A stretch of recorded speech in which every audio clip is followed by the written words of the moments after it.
नमस्कार दोस्तों, स्वागत है आप सभी का ऑनलाइन एडॉफर स्टडी यूट्यूब चैनल पर। इस वीडियो में हम बात कर रहे हैं एक बड़ी और लेटेस्ट अपडेट के बारे में। जैसा कि दोस्तों आप सभी ने देखा होगा कि अगर आप प्रतियोगी परीक्षाओं की तैयारी करते हैं या प्रतियोगी परीक्षाओं की तैयारी कर रहे हैं, तो कभी न कभी आप सभी ने एक वेबसाइट का नाम अवश्य सुना होगा, जिसका नाम है सरकारी रिजल्ट।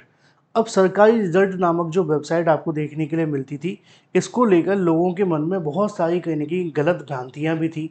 कुछ लोगों का तो यही मानना था कि जो सरकारी रिजल्ट है ना, वो सरकार की ही वेबसाइट है और पूरे तरीके से सरकार के द्वारा संचालित है। लेकिन हकीकत इसके इससे पूरे तरीके से परे थी। उसकी वजह मैं आपको बताता हूँ। इसका नाम तो सरकारी रिजल्ट रखा गया था, लेकिन जब आपकी डिजिटल क्रांति आई थी ना 2010-11 में, उस समय संदीप जी के माध्यम से 2012 में इस वेबसाइट को बनाया गया और इस वेबसाइट का नाम ही सरकारी रिजल्ट रख दिया गया। लोगों को धीरे-धीरे करके इस बात को लेकर लगने लगा, लेकिन उनका जो मोटिव था वो सिर्फ़ सरकारी रिजल्ट का कहना था, लेकिन उन्होंने अपनी तरफ से कभी ये नहीं कहा कि ये सरकारी वेबसाइट है। वो इस बात को हमेशा खंडन करते थे कि ये सरकारी वेबसाइट नहीं है, ये एक प्राइवेट निजी संस्थान है। जैसे कि मैं अपना यूट्यूब चैनल चला रहा हूँ, मेरी वेबसाइट है onlineadaforstudy.com, है ना? तो इनकी ऐसी सरकारी रिजल्ट वेबसाइट थी। तो उस समय डोमेन अवेलेबल था, इन्होंने इस्तेमाल किया और फिर उसके बाद आप जानते हैं बाकी तो इतिहास बन गया। लेकिन अब क्या हुआ, अब सरकार के माध्यम से खुद ही इसको बंद कर दिया गया। कुछ लोगों को लगता था ऑफ़िशियल है, कुछ लोगों को लगता है सरकार की वेबसाइट है। अब सरकार ने क्यों बंद कर दिया?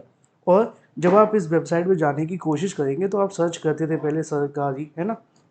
तो अभी आपको डोमेन तो दिख रहा होगा, लेकिन जैसे ही आप सरकारी रिजल्ट में जाएँगे तो रोज़गार रिजल्ट आ जाएगा।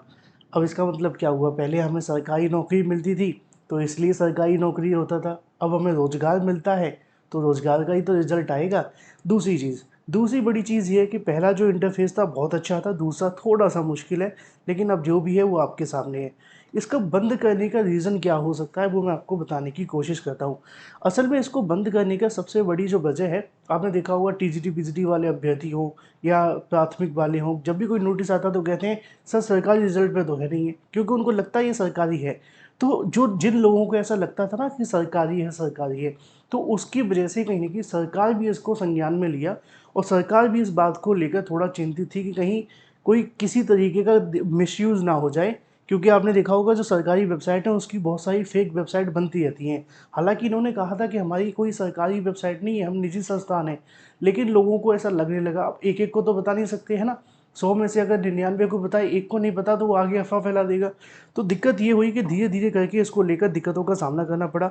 बहुत सारे कानूनी पचड़ों में फँस गए, ये पुरानी वेबसाइट हुआ करती थी।